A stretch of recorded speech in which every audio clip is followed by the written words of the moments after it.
Now, the intermediary part of history between the literal fight for freedom, taking up arms, fighting and marching to rid yourself of the chains of colonialism and slavery, between that time and now, we have the civil rights movement, which is where we have people of the West African diaspora who are now not in chains, yet not legally considered equal. And I would argue, are on the tail end of this, where we are now equal legally, but we are not equal when it comes to the statistical representation of ourselves as individuals. So let's talk about the end of slavery and colonization, and now we've then got the civil rights movement, and I would argue that we're now hopefully on the tail end of the civil rights movement. We're tying up the legacy of imperialism and trying to put it to one side, into the past, but learn from it at the same time. The African diaspora had fought hard for their freedom, many sacrificing their own lives in the process. By the year 1888, slavery had more or less entirely been abolished in the Western world, 444 years after the first public sale of African slaves in Portugal. Estimates are that between 10 to 20 million Africans were taken from their homeland for sale in the Americas. A third died on the passage over in their own filth and disease. Many were tossed overboard, many died fighting for their freedom, but the monster of slavery was finally dead. But in its place stood segregation, unemployment, poverty, public lynching, and desperation. In America, these separatist laws were called Jim Crow. In England, signs were put up saying no dogs, blacks or Irish. In South Africa, apartheid ruled. The Western world failed to introduce the African diaspora into its infrastructure. The African diaspora needed direction and an ideology to live by to raise their self-esteem. This brings us on to Marcus Garvey, born the 17th of August 1887. A young man called Marcus Garvey, born in Jamaica in 1887, sympathised with the African Americans. He travelled to America and trained himself to become a fierce orator, i.e. a public speaker. He founded the UNIA, the Universal Negro Improvement Association, and claimed to have 6 million members. He lifted the esteem of the African diaspora and founded the Black Star Line, which was a shipping company which he wanted to use to unite the economy of the African diaspora. Now, just think if you were to stumble across an Instagram account and it had 6 million followers, that would be pretty impressive. And all someone's had to do is literally just like or follow an individual. Marcus Garvey claims to have 6 million paying members of the organisation called the UNIA. It's a phenomenal achievement. His career was tumultuous. Garvey was often the source of controversy and was an explosive speaker. He spoke of his admiration for the honesty of the KKK, the Ku Klux Klan, a group who had murdered countless African Americans, burnt their property, and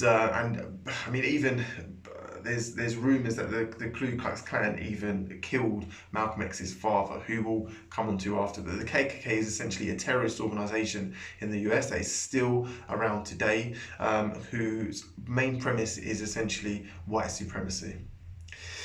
Now, Marcus Garvey later died in West Kensington in London after suffering from a number of strokes. He was mourned internationally and became a symbol of black potential. His branding was black, red and green, which is still used today in the Black Lives Matter movement. The memory of Marcus Garvey and his achievements influenced the Nation of Islam and Rastafarianism, which we'll come on to later. But essentially, Marcus Garvey, to summarise, was a figure showing black promise. He showed individuals what could be accomplished if you put your mind to it. Now, yes, he was a flawed individual, as we all are, but what he was able to do a very, very short time after the emancipation of slavery, was an absolute example, a perfect example of black potential. This brings us on to my personal favourite, Malcolm X, born on the 19th of May 1925. Now, by the time Malcolm Little, which was his birth name, was 20 years of age, Malcolm X had sold and taken enough drugs and burgled enough houses to become a hardened criminal, gain himself a criminal record and an 8 to 10 year sentence for burglary. Now, it's often thought that, unfortunately,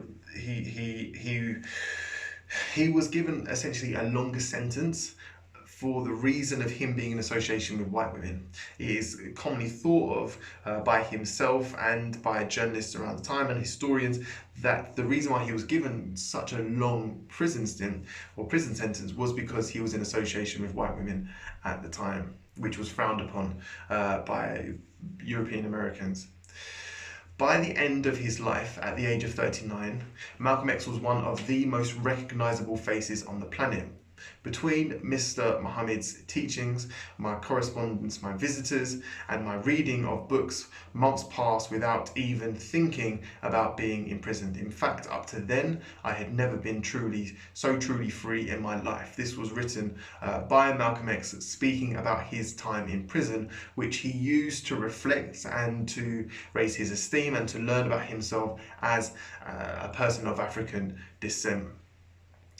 Now, during his time in prison, Malcolm befriended Muslims who encouraged him to educate himself, to lift himself out of ignorance. A common theme of civil rights activists is that many of them were aggressive learners. Malcolm read so much in prison that he claims that him reading so much in a dim light gave himself astigmatism. So basically just a slight, denaturing of his eye. After converting to Islam, like Muhammad Ali would later go on to do so as well, Malcolm changed his surname from Little to X, which is the symbol for unknown in algebra. The surnames of most African Americans and Afro-Caribbeans are the names their family inherited from their slave masters who used to give their slaves a last name to mark them as their property. This is why we see many individuals who are, especially in the Nation of Islam, they will give up their so-called slave name and they will then take on an Arabic, Muslim or an alternate name as a result to basically eradicate their slave lineage. Now, throughout his life, so throughout Malcolm X's life, he worked to lift African Americans out of low self-esteem, poverty and ignorance. He worked through the Nation of Islam and later on his own accord to provide educational and meal programs to African Americans. His speaker circuits became world famous and he even visited the Midlands in England to express his views on a Conservative race for a local election. Griffiths, the Conservative MP campaigning for Smethwick, England, popularised the slogan, "If you want a nigger for a neighbour, then vote Labour." Malcolm travelled to the Midlands to show his support to the community after debating at Oxford University. At Oxford University, his intellect and sharp tongue featured as strongly as it ever had. In the world. And on his feet at this moment, Malcolm X, one of the leaders of the black Muslims in America. Let's, for a moment, just hear a little of what he's saying. You make my point. That as long as a white man does it, it's all right. A black man is supposed to have no feelings.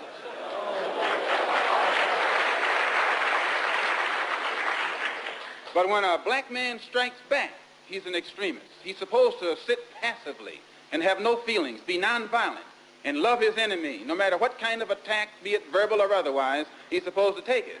But if he stands up and in any way tries to defend himself, then he's an extremist.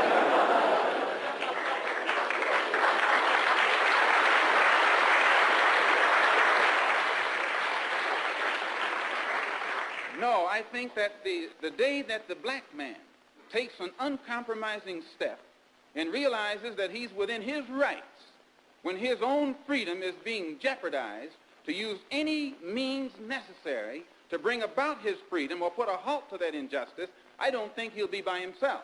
I live in America where there are only 22 million blacks against probably 160 million whites. One of the reasons that I'm in no way reluctant or hesitant to do whatever is necessary to see that black people do something to protect themselves, I honestly believe that the day that they do, many whites will have more respect for them, and that there will be more whites on their side than are now on their side with these little wishy-washy love thy enemy approach that they've been using up to now. And if I'm wrong, then you are racialists.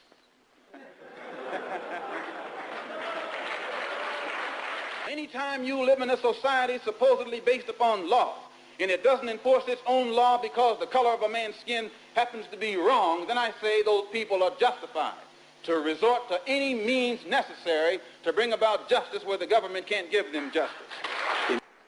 I read once, passingly, about a man named Shakespeare. I only read about him passingly, but I remember one thing he wrote that kind of moved me.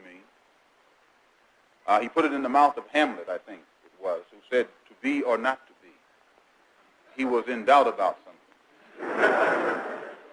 Whether it was nobler in the mind of man to suffer the slings and arrows of outrageous fortune, moderation, or to take up arms against the sea of troubles and by opposing, end them. And I go for that. If you take up arms, you'll end it. But if you sit around and wait for the one who's in power to make up his mind that he should end it, you'll be waiting a long time. And in my opinion, the young generation of whites, blacks, browns, whatever else there is, you're living at a time of extremism, a time of revolution, a time when there's got to be a change. People in power have misused it, and now there has to be a change, and a better world has to be built, and the only way it's going to be built is with extreme methods. And I, for one, will join in with anyone, don't care what color you are, as long as you want to change this miserable condition that exists on this earth. Thank you. Malcolm's greatest feat was his transformation of character. He transformed from a street criminal to a leader within the Nation of Islam to uplift the productivity of the black community. He then shifted his views from a separationist to an integrationist. He wanted humans to live in harmony regardless of their colour. He was particularly inspired after his pilgrimage on Hajj, where he witnessed members of all races worshipping Allah. And that's when he deems that the veil was lifted and he became enlightened, and he realized that people of different races could live in harmony. Unfortunately, Malcolm X was later assassinated by a member of the Nation of Islam with evidence of foul play and manipulation by the FBI. Malcolm X was shot 21 times while speaking in Manhattan. He had just joined forces with well-known integrationist and civil rights activist Martin Luther King. Now this naturally brings us on to Martin Luther King. Dr. Martin Luther King, born January the 15th, 1929, and he died April the 4th, 1968. Now, Martin Luther King Jr. was an American Christian minister and activist who became the most visible spokesperson and leader in the civil rights movement from 1955 until his assassination in 1968. King is best known for advancing civil rights through non-violent and civil disobedience, inspired by his Christian beliefs and the non-violent activism of Mahatma Gandhi. Martin Luther King led the 1955 Montgomery bus boycott and later became the first president of the Southern Christian Leadership Conference, SCLC. Now, when we see these bus boycotts, it was essentially the strategy to hit the oppressor in their pocket. If these individuals do not want us to have equality, then we will not let them have our money. That was the strategy by the followers of Martin Luther King and of Martin Luther King himself. As president of the SCLC, he led an unsuccessful 1962 struggle against segregation in Albany, Georgia, and helped organize the non-violent 1963 protests in Birmingham, Alabama. King helped organize the 1963 March on Washington, where he delivered his famous speech, "I Have a Dream," on the steps of the Lincoln Memorial.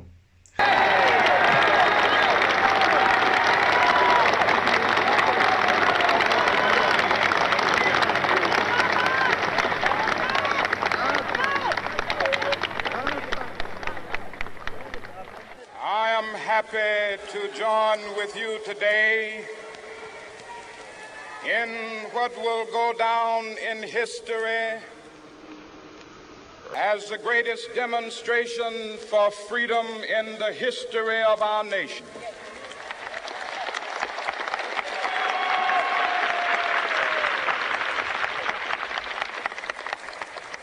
Five score years ago, a great American in whose symbolic shadow we stand today signed the Emancipation Proclamation. This momentous decree came as a great beacon light of hope to millions of Negro slaves who had been seared in the flames of withering injustice. It came as a joyous daybreak to end the long night of their captivity. But 100 years later, the Negro still is not free. 100 years later, the life of the Negro is still sadly crippled by the manacles of segregation and the chains of discrimination.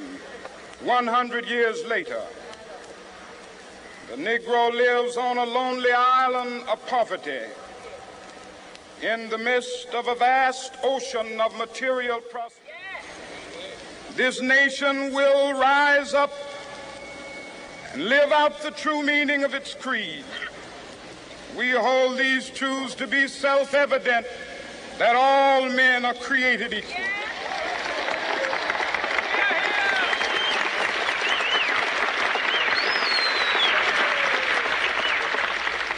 I have a dream that one day on the red hills of Georgia, the sons of former slaves and the sons of former slave owners will be able to sit down together at the table of brotherhood.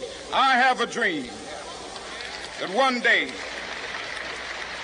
even the state of Mississippi, a state sweltering with the heat of injustice, sweltering with the heat of oppression, will be transformed into an oasis of freedom and justice. I have a dream that my 4 little children will one day live in a nation where they will not be judged by the color of their skin, but by the content of their character. I have a dream today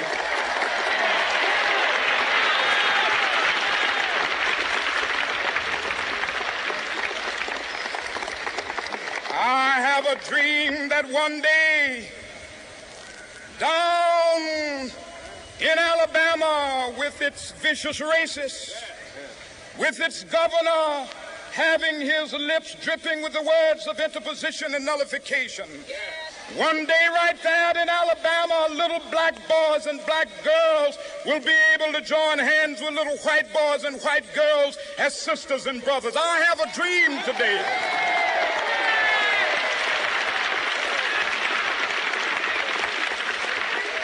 I have a dream that one day every valley shall be exalted, and every hill and mountain shall be made low. The rough places will be made plain, and the crooked places will be made straight. And the glory of the Lord shall be revealed, and all flesh shall see it together.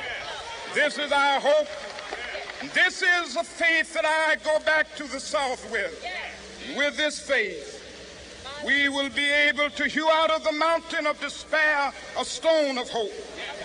With this faith, we will be able to transform the jangling discords of our nation into a beautiful symphony of brotherhood.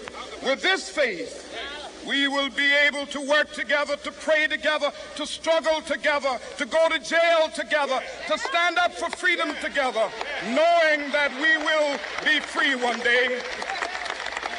This will be the day. This will be the day when all of God's children will be able to sing with new meaning, "My country, tears of thee. Sweet land of liberty, of thee I sing. land where my fathers died, land of the pilgrim's pride. From every mountainside, let freedom ring. And if America is to be a great nation, this must become true. And so let freedom ring. From the prodigious hilltops of New Hampshire, let freedom ring. From the mighty mountains of New York, let freedom ring. From the heightening Alleghenies of Pennsylvania, let freedom ring. From the snow-capped Rockies of Colorado, let freedom ring. From the curvaceous slopes of California. Not only that, let freedom ring from Stone Mountain of Georgia. Let freedom ring from Lookout Mountain of Tennessee. Let freedom ring from every hill and molehill of Mississippi, from every mountainside. Let freedom ring. And when this happens, when we allow freedom ring, when we let it ring from every village and every hamlet, from every state and every city, we will be able to speed up that day when all of God's children, black men and white men, Jews and Gentiles, Protestants and Catholics, will be able to join hands and sing in the words of the old Negro spiritual. Free at last, free at last. Thank God Almighty, we are free at last. On October the 14th, 1964, King won the Nobel Prize for combating racial inequality through non-violent protest. In 1965, he helped organise the Selma to Montgomery marches. In his final years, Martin Luther King expanded his focus to include opposition towards poverty, capitalism, and the Vietnam War. FBI Director J. Edgar Hoover considered him a radical and made him an object of the FBI's COINTELPRO from 1963 onwards. FBI agents investigated him for possible communist ties, recorded his extramarital liaisons, and reported on them to government officials. And in 1964, mailed King a threatening anonymous letter, which he interpreted as an attempt to make him commit suicide. So King interpreted the letters from the FBI as essentially a very persuasive, threatening letter to persuade Martin Luther King to take his own life. In the book, The Next American Revolution by Grace Lee Boggs, who supported Martin Luther King, she expresses how Martin Luther King's advocacy of socialism was the real catalyst to his assassination. So essentially, that Martin Luther King provided too much of a threat to capitalism, and therefore certain powers came together to assassinate him. At the time of his death, Martin Luther King was collaborating with Malcolm X. Socialist ideals were becoming more popular in California, and America's war against socialism was falling in communist Vietnam. The United States, the largest economy in the world at the time, had its foundations in the free market. Many historians feel that socialism was too much of a threat to survive. So essentially, America saw socialist ideals, i.e. basically taking away from a free market approach and making sure that money circulated fairly. The American powers, or historians will argue that the American powers saw this as too much of a threat to the infrastructure of the US, and therefore took out individuals who came with a socialist or communist stance. Socialism was very popular amongst African Americans and other marginalized communities because of their experience under a capitalist system. Many were poor, extremely oppressed, and had little hope of achieving the American dream, which was promised to all. African Americans and British people of African descent to this day experience systemic disadvantage, which is not experienced by others. Martin Luther King was planning a national occupation of Washington, D.C. to be called the Poor People's Campaign when he was assassinated on April the 4th in Memphis, Tennessee. His death was followed by riots in many US cities. Allegations that James Earl Ray, the man convicted of killing Martin Luther King, had been framed or acted in concert with government agents persisted for decades after the shooting. Martin Luther King was posthumously awarded the Presidential Medal of Freedom and the Congressional Gold Medal. Martin Luther King Jr. Day was established as a holiday in cities and states throughout the United States beginning in 1971. The holiday was enacted at the federal level by legislation signed by President Ronald Reagan in 1986. Hundreds of streets in the US have been renamed in his honor, and a county in Washington was rededicated for him. The Martin Luther King Jr. Memorial on the National Mall in Washington, D.C. was also dedicated in 2011. But there are other activists and more fights for liberalism. No activists should be summarised, however, for the sake of time. However, unfortunately, I will have to. Starting with, I would say, a close second favourite, or maybe number one favourite, Muhammad Ali, who famously coined the term, "Ain't no Viet Cong ever called me nigger." Muhammad Ali. Muhammad Ali arguably was the best heavyweight boxer to have ever existed, and he famously turned down the draft to fight in the Vietnam War. He continued to lift the spirits of black people around the world. He was outspoken against the oppression that African Americans faced throughout his life. We also have Nelson Mandela, arguably the father of modern South Africa. He used force politics and suffered 27 years in prison on Robben Island to bring an end to apartheid rule in South Africa. He was a qualified lawyer and the son of a chieftain. He and the ANC successfully unified the country after he was elected president, after black Africans were given the vote. He became president aged 75. Mandela received more than 260 awards over 40 years, most notably the Nobel Peace Prize in 1993. For various categories of our people who are currently serving terms of imprisonment. We dedicate this day to all the heroes and heroines in this country and the rest of the world who sacrificed in many ways and surrendered their lives so that we could be free. Their dreams have become reality. Freedom is their reward. We are both humbled and elevated by the honor and privilege that you, the people of South Africa, have bestowed on us as the first president of a united, democratic, non-racial, and non-sexist South Africa to lead our country out of the valley of darkness. We understand it still that there is no easy road to freedom. We know it well that none of us acting alone can achieve success. We must therefore act together as a united people for national reconciliation, for nation building, for the birth of a new world. Let there be justice for all. Let there be peace for all. Let there be work, bread, water, and salt for all. Let each know that for each, the body, the mind, and the soul have been freed to fulfill themselves. Never, never, and never again shall it be that this beautiful land will again experience the oppression of one by another and suffer the indignity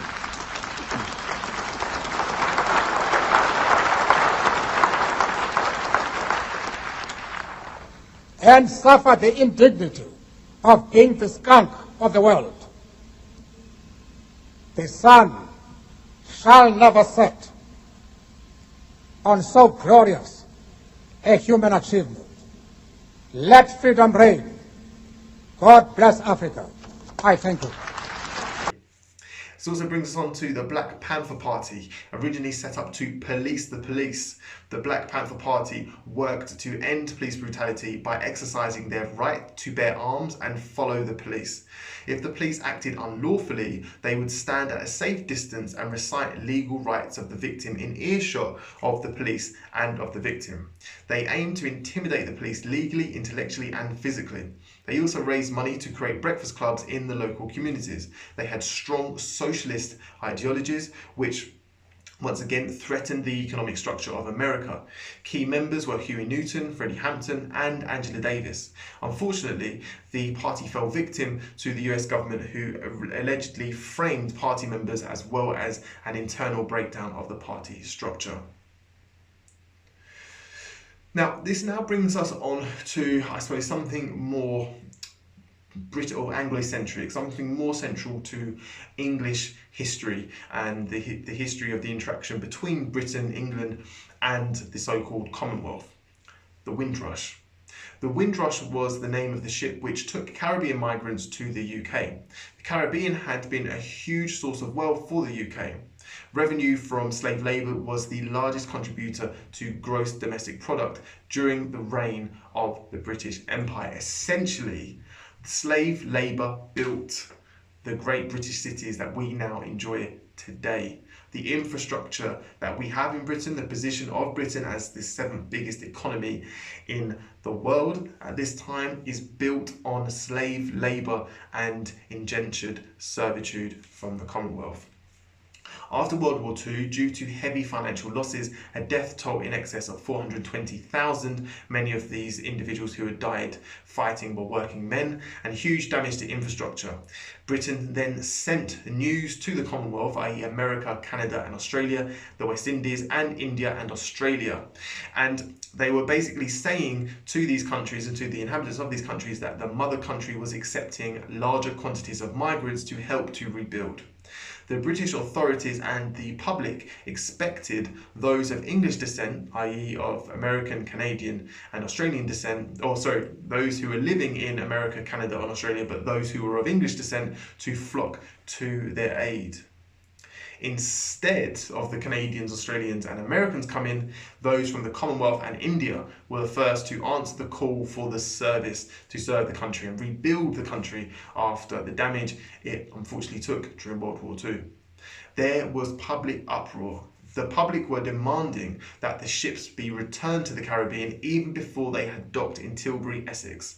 The 1951 Churchill government wanted to restrict colonial immigration using a public clamour from the white working class population living alongside Caribbean immigrants. In other words, Churchill was trying to stir the white working class to make them anti-immigration. That clamour didn't exist, but Churchill wanted to push legislation before public opinion made that shift.